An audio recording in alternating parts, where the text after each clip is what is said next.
A strong lineup of critically acclaimed award-winning films will screen at this year's Trinidad and Tobago Film Festival, which opens today at a number of locations across Trinidad and Tobago. The founder is Bruce Paddington, and with him, German director Jonas Schaul, whose film Kingston Crossroads is to be screened here. Gentlemen, good morning. How are you doing? Good morning.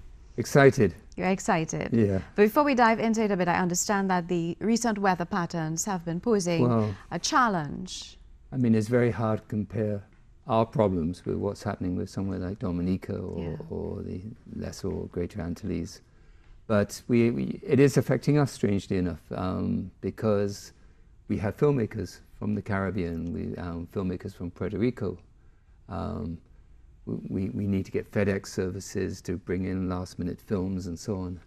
So we're having a few challenges to make sure we get as many of our guests as possible, because the guests are very, very important. Jonas got the last plane, he said, out of Barbados yesterday. Yeah.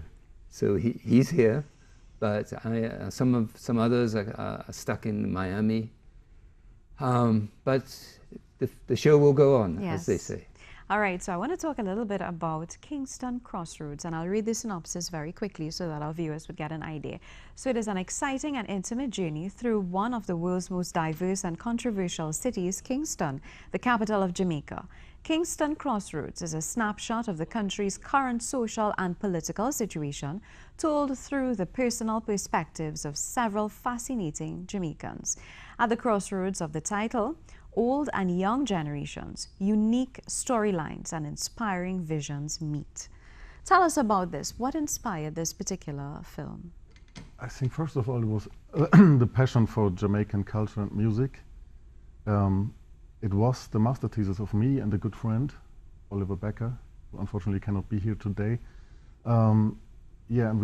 I studied film and he studied visual anthropology, so we came together and thought about, let's do a documentary and as also a master thesis, and developed like this. Tell me about your experience in Jamaica. You love reggae music, I would imagine. Yeah. It was very interesting for us because as a student project we had very little budget, and we didn't have the money and the time for research. So it was actually the first time we've been to Kingston when we shot the film. Yeah. But we were listening to reggae music about 15 years, both of us.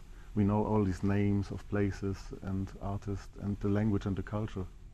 So how was it for you, in your experience, in actually filming this particular piece, moving through different parts of Jamaica? Yeah. It was very interesting, very exhausting sometimes too, because there was so much information coming from all sides towards you. Everything was new, and then we have to find out this story could match in the film or this one maybe not, but let's shoot it. Your focus has been social, political, and cultural outlooks. Tell us why these particular aspects stand out for you.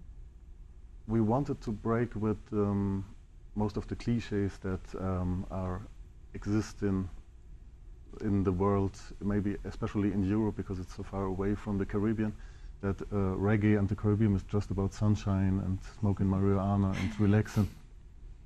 So that was our first part, and then show the culture, how we experienced it, and that there's much more beside the sunshine reggae. So what do you think the response would be like? Hopefully good. Some weeks ago we just won the Best Documentary Award in London. Congratulations. At the I Will Tell Festival. And we got also nominated here in Trinidad for Best Documentary. And this also will be released throughout the world. Tell us about some of the other places, other film festivals that they're going to premiere.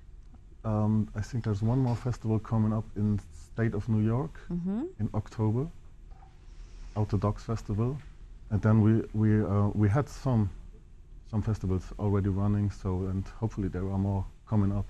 Tell us about I Will Tell. What is that about? I Will Tell. It's actually a Trinidadian woman. She was born in Trinidad. Yeah. And she's living in London, and she's running it for, I think, about 11 years. Her name is Jenny Lee. And it's a wonderful small festival, so everybody who's living in London, who's visiting London in the time when the I Will Tell festival taking place, just really one of the best festivals I've been to. Very small, but good. Excellent. Now, Mr. Paddington, you have a lot to celebrate. Flo has announced that it will spend over $5 million over the next 3 years, or 2 years rather. Last year they made that a declaration as the presenting sponsor for the Trinidad and Tobago Film Festival. How do you feel about this? Well, obviously I'm very pleased. The hardest thing for the arts is actually raising the money. The artistic side of the arts is not so difficult because you can rely on your own creativity and so on. But when you want to put on a festival and you want to bring in filmmakers and bring in films from all over the Caribbean, it's quite a challenge to raise money to do this. So obviously for Flow to sign on for 3 years was fantastic, or is fantastic. And yeah, they will be talking tonight at the opening of the festival, and they've been supporting us for almost 10 years. Yeah. They're not our only sponsor, but they're our presenting sponsor. They're our main sponsor. It's allowed us to be in the big leagues of film festivals. How far has the Trinidad and Tobago Film Festival come in terms of, let's say, seeing local film grow from strength to strength? I think the number of excellent films that we show every year is testament to the success of the festival, and especially local films, Trinidad and Tobago films. Last year we opened the festival with Play the Devil, produced by Abigail Hadid and directed by Miria Govan. And then we had a special presentation on a film called Cutlass, again another Trinidad film. This year we're starting, as you know, with Green Days by the River. We have then another Trinidad film called Moko Jumbi by Vashti Anderson. So we're seeing really high quality Caribbean films, and specifically Trinidad and Tobago films. We have so many good Trinidad and Tobago films that we're part of Patriotism Month.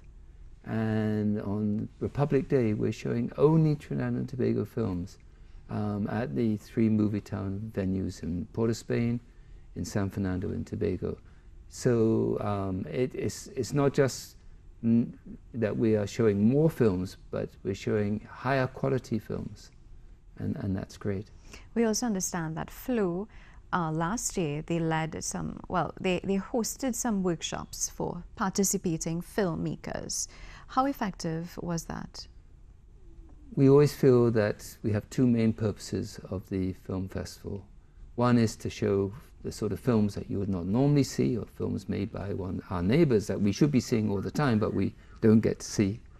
But the other area, the other activity is training workshops, is industry-related events to grow the film industry, both in Trinidad and Tobago and the Caribbean. And so every year we have some form of workshop, whether it's on screenwriting, whether it's on co-productions, whether it's on the use of sound in a film, or whatever it is. And Flow, through their sponsorship, has allowed us to put on excellent workshops every year. Now, in terms of growth, I remember in our last conversation, you did mention that you would like to see some of these films actually be part of a series on television. Yes. What plans do you have put in place to actually make that happen? Well, we are looking to see, because if we're showing almost 120 films, and many people then hear about the films, but they finished and they've gone. So where can a Trinidad and Tobago person or a Caribbean person see these films? So distribution is very, very important. What we have is the content. We have the 120 films, and most of the filmmakers would like to have their films shown in other venues and would like to earn some money from the films. So, so the cinemas are beginning to catch on. They're beginning to show more local films. We don't think enough, but they show Cutlass, they show Bazodi, they're beginning to, and they're going to be showing Green Days by the River. And now we've heard that we're going to have a new TTT. Yes. And the new TTT is supposed to be a venue for local content. So obviously the film festival could feed that and earn some money for the filmmakers. So we're excited about it. as well as the films we're showing this year, we have a database of 500-600 films. And I think it's up to the cinemas and the TV stations to make an effort to show these films. And because we need an alternative to the Hollywood and the Bollywood films. Yeah. Have you made any proposals or any plans? We actually have a proposal. We've actually just submitted to Movietown. And when we know what's happening with TTT, or the new TTT, yeah, we wait to find out. Then yeah, we would like to have dialogue with them as well. All right. So Jonas, I'd like to talk a little bit about the screening dates. Yes.